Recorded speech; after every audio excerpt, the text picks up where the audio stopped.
On January 31st, SWAT teams and hazmat crews swarmed a Las Vegas home. What they found was shocking. A secret biological lab hidden in a garage, right in the middle of a neighborhood.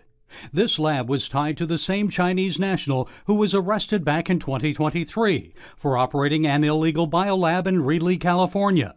That's where authorities discovered deadly pathogens, Ebola, HIV, tuberculosis, malaria, and even genetically modified mice. Counterintelligence expert Casey Fleming says those two labs are just the beginning of something much more dangerous.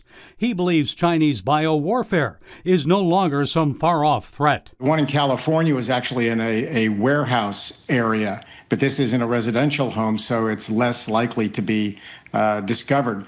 But a whole assortment of very, very nasty viruses, very lethal viruses. Was it just an uncommon discovery, or are there more of them out there? You have to assume that there are more out there. The intended purpose is to kill Americans. Fleming is the author of the book Red Tsunami. He contends the biolabs here in the U.S. are just one piece of a much bigger plan from the CCP. 27 years ago, the Chinese Communist Party said, we don't want to go up against the U.S. militarily. We want to do everything but that. So they redefined what war is.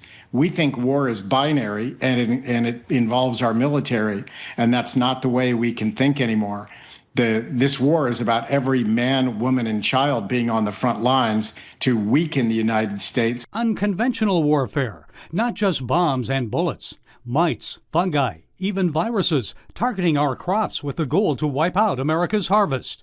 And there's more. Imagine another pandemic like COVID-19, but this time it starts right here in the U.S., not overseas. The Chinese Communist Party is actually working on COVID-2 and COVID-3 and other very, very lethal viruses in the Wuhan lab. Now, these are a combination of, they've been stolen from U.S. labs, they've been stolen from Canadian labs. Stolen pathogens brought into the United States undetected by the FBI and Homeland Security. What can we do to stop all this, Casey?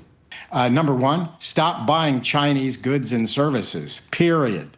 And stop investing in companies who are doing business in China. You're only feeding and funding your enemy. Fleming believes Americans are ultimately engaged in a spiritual battle. If you want to boil this completely down, this is God versus Satan in all of its form. Gary Lane, CBN News.